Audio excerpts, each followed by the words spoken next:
Hello malt-mates and whisky fans. I'm Ralphie. This is the Whisky Bothy, where whisky reviews happen, and this just happens to be review number 1097. So quite a lot of reviews in the archive, which you can access through my home channel here on YouTube, where all my whisky reviews are based.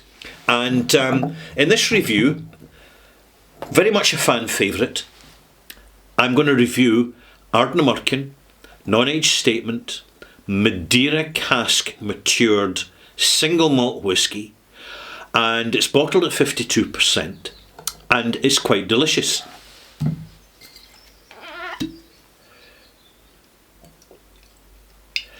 I've had about 6 glasses, so when you look at the fill level, by the way, that's 6 glasses I've had, and that is about the measure, in fact a slightly larger measure than I usually pour. I probably pour about a third less than that, but the reason I'm pouring a larger glass for this review is to let you actually see the colour in the glass. This is natural colour. It says so in the front of the label. It's also non-chill filtered, so we're going to see a little bit of Scotch mist appear in this glass as soon as I add water. And this is the way the whisky is presented in a standard bottle stroke flask with a little bit of personalisation on it. A relatively small label, but no worries, but it's got the embossed glass, and it's got a slightly wider neck, and it's got a wooden stopper with a slightly larger cork in it, which from experience tends to last longer than smaller, narrower corks, because there's basically more cork to actually last longer. And it's slightly flared at the base, slightly flared at the base to provide extra bottle stability. So it's all good, and even better, there's no box. There's no box required. There's no box with it. They are selling the whisky globally, constantly, without any need for boxes. In fact, there's a phenomenon called overdressing, and it's actually putting even passive consumers off buying whisky these days. And they're not quite sure why, but so many products are now tarted up to make them look more appealing and to help justify the cost, that people are growing jaded and cynical about it, including us. So it's really quite refreshing to go into a whisky shop and have bottles on the shelf the way 90% plus wine bottles are in the shelf, with a decent label on it and no additional unnecessary wasteful packaging.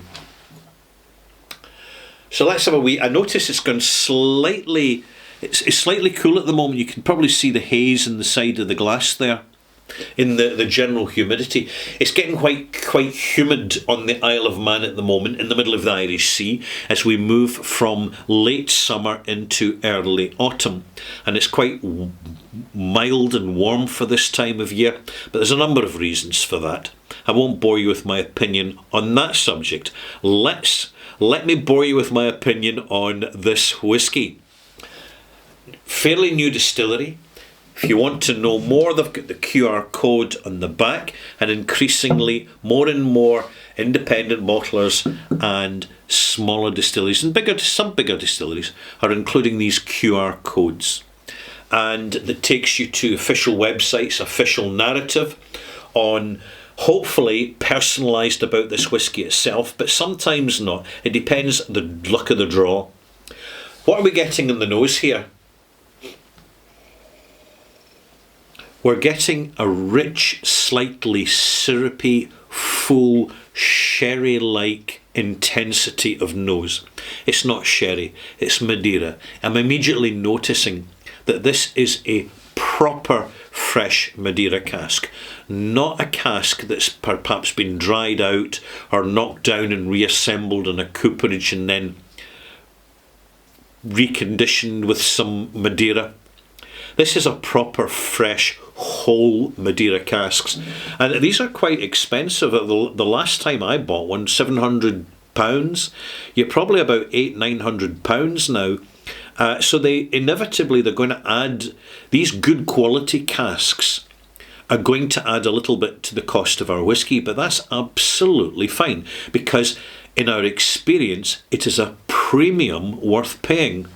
First taste, 52%, strong. You get the intensity of the alcohol, but despite appearances, it's not particularly stinging or nipping. So what I'm noticing immediately is that the higher strength is delivering a lot more of the whisky experience. This is younger whisky. I would put it at 7, possibly 8 years old, and the cask influence has been very substantial. You're getting a lot of cask influence into what is a moderately peated version of Ardnamurchan, because like many distilleries, they have the unpeated version, the moderately peated version, and the heavily peated version. And what they're doing is they're putting out the releases of whisky in installations. So as well as the core range of the 10-year-old now, and also the economy core range of Ardnamurchan Midgie, which I recommend, batch after batch. It's good stuff. Definitely Ralphie recommended that. What you have is consistency of professionalism in delivery of the variety of experiences from this distillery as they explore and present different casks which are constantly working for a very simple reason, malt mates. And that is the substance of the character of a single malt which has been produced not for efficiency, not for alcohol yield efficiency, but for inefficiency. So the focus of the yield is actually on the flavour of the grain and less on the volume of the alcohol. This makes their new make spirit up to a third more expensive than many other distilleries. However, as I've alluded to, and as you're probably aware, being whisky enthusiasts, this stuff doesn't hang around in shelves for very long. It tends to get bought very quickly, and it lets the distillery reduce the time lag between releasing out a bottling and actually getting the money back from the sales of those bottles. At this moment in time, we are seeing with some brands, they stay on shelves for months, if not years. They are not bought. You'll notice them, despite the best efforts of the shop assistants and shop advisors, you see the dust start to settle in the shoulder of the glass bottles. And they tend to have a price which remains static, because if it remains unsold for long enough, eventually it'll become cheap enough for someone to buy somewhere. And that's the way it works. When you've got whisky that's not selling, you have cash just tied up, locked up, doing nothing, just sitting, waiting for a buyer. That's dangerous these days for a whisky business. Ardnamurchan don't have that problem, because what they're doing is batch after batch, issue after issue, they are delivering exciting, varying, and very pleasant experiences, and all doing this at a reasonable price, because they're not expecting us to pay for a big heavy marketing promotion, loads of adverts in high-end high street magazines which nobody's buying anymore because they're such a yawn. They're just putting it into some homespun social media content of pretty good and consistent quality, and they're relying on their growing informal reputation to do the marketing for them, and it seems to be working a treat.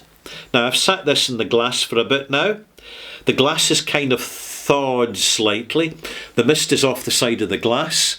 The coat line round the inside of the glass is pretty good. Big thick line there. It is small beads, telling me that this is relatively young whisky, 7-8 years, but the beads aren't falling immediately in the lines and the drops.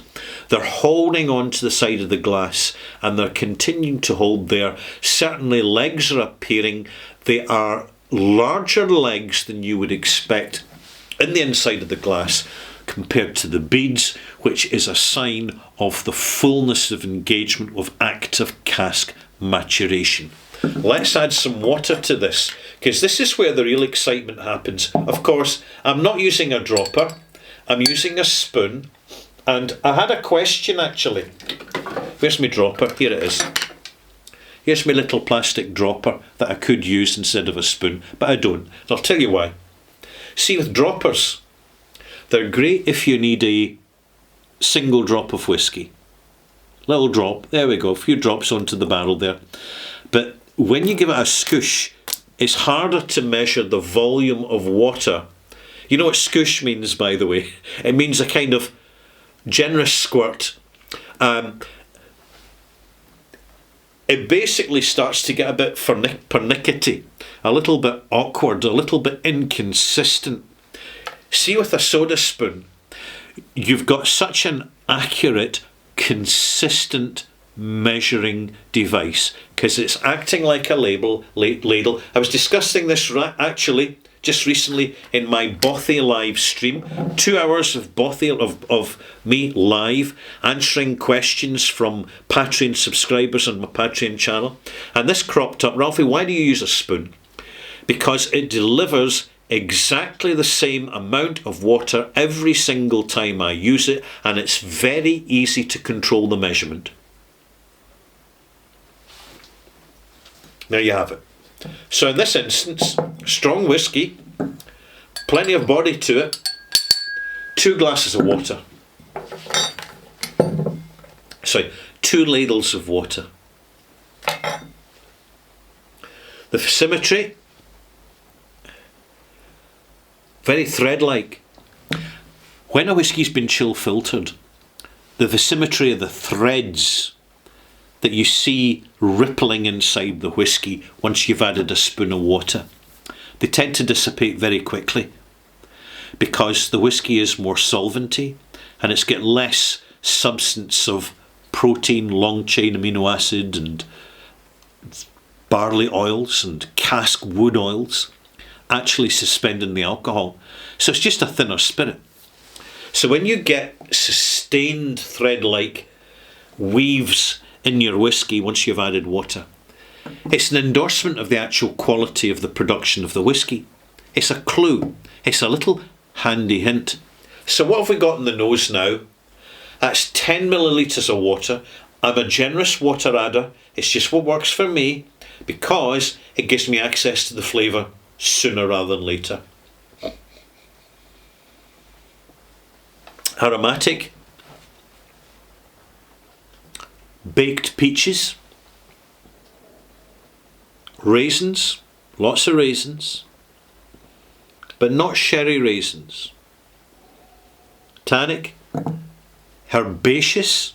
Slightly minty. With some cardamom and other softer light brown spices, including nutmeg in the background. I'm getting a little hint of turmeric, that little kind of savoury, almost fusile note. On the taste, what a joy. Tangy, fresh, zesty. It arrives biscuity, grain rich, like a piece of shortbread. That style of graininess, that biscuitiness. And it's accompanied by some sparkling fresh fruit, including the baked peach, a little touch of apricot in the background, and some lovely soft grapefruit notes. I'm also getting a little bit of rose water in the background, a slight summer rose smell. is on the flavour just as we move into the development towards the finish, which has light tannins, soft ginger, and a generous amount of zesty crispiness. Right, now zesty crispiness is not a flavour note.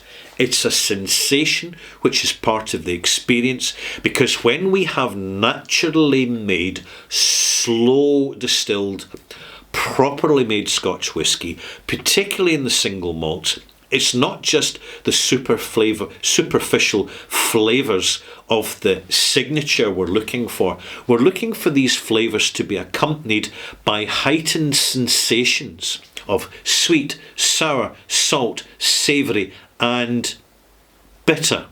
And in this instance, we've got a little bit of savoury in the background, but we've got a delightful slight umami sourness going on, coming from the grain, because it's a younger whisky and it's just driving that spirit energy through very nicely and delivering a delicious result. Is there any more I can add? Well, I could add a malt mark. That would help. And I'm going to do that.